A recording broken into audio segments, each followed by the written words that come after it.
Welcome to Moments in the Word. I'm James Tyler, your host. And this afternoon we'll be reading from Jeremiah chapter number 44, verses 19 through 21. And when we burned incense to the Queen of Heaven and poured out drink offerings unto her, did we make her cakes to worship her, and poured out drink offerings unto her without our men.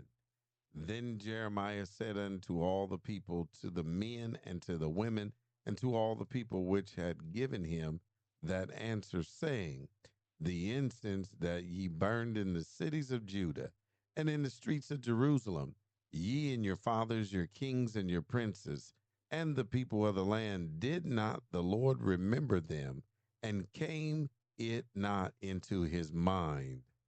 When we turn and we look at the context of this text here, we see something that is very vital and important to remember.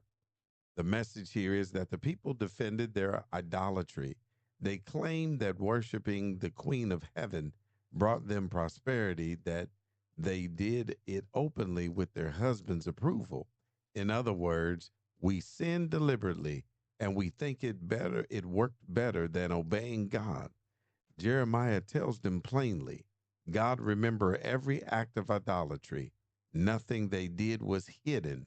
Their incense, their offerings, their rebellion, it all came before God. And he responded with judgment because he could not no longer bear their sin. The core message here is that you and I cannot rewrite history to justify sin. God remembers the truth and responds to it. The second thing that we want to remember is this, how this points to Jesus Christ himself. Jeremiah exposes a deep human problem. People justify sin when they think it benefits them, but Jesus comes as the answer to that problem. This application here also shows that where the people trusted idols for prosperity, Jesus calls us to trust him as the true source of life. When the people justify their rebellion, Jesus exposes sin truthfully, but offers mercy instead of destruction. Where the people's actions came into God's mind for judgment, Jesus' sacrifice came into God's mind for our forgiveness.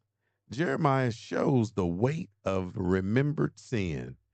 That also Jesus shows the power of remembered grace.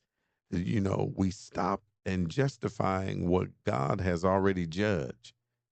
The people insisted their disobedience worked.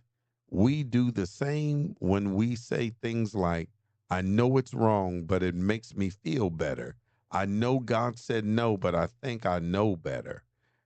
It also confronts it head on.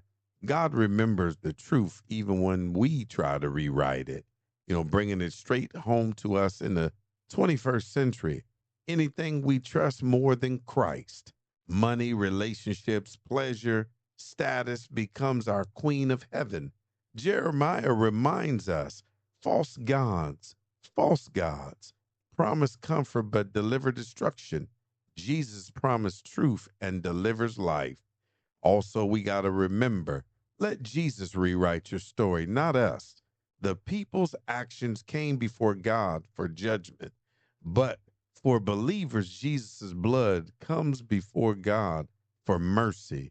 Your past doesn't have to define you. Your sin doesn't have to be your story. Your worship can be restored.